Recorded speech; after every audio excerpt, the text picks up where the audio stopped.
Not for the first time, the Macdonald-Laurier Institute's Policymaker of the Year is not a Canadian.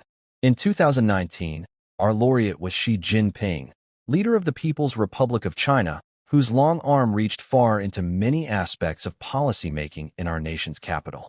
That helps to underline our intention in conferring this recognition. Policy influence can be used to Canada's benefit or detriment. In naming our annual Policymaker of the Year, MLI does not endorse their policies. Instead, we seek to draw to the attention of Canadians those people who have had the most influence on public policy in this country, for good or ill, in the past year. And in 2025, who can deny that U.S. President Donald Trump, the disruptor-in-chief, has exercised an outsized influence on Canadians, on their hopes and fears, on their political preferences, and, most importantly for our purposes, on the policies pursued by the Canadian government? How has Donald Trump spurred policy change in Canada? Let us count the ways. First, set aside for the moment any focus on specific policy areas and just think about the president's style and strategy.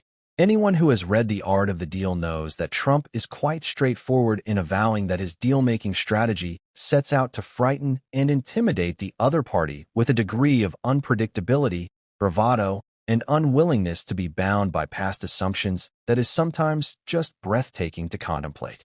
On the other hand, what on the surface appears to his opponents as simply irrational is in fact nothing of the sort. He sets out to frighten and intimidate, but he also sets out to get deals done, which cannot happen with negotiating partners paralyzed by fear. And in fact, the list of deals he has done in less than a year in office is impressive. NATO members have made big commitments to increase defense spending. The war in Gaza is paused by a shaky ceasefire of his design. Trade deals have been struck with many partners.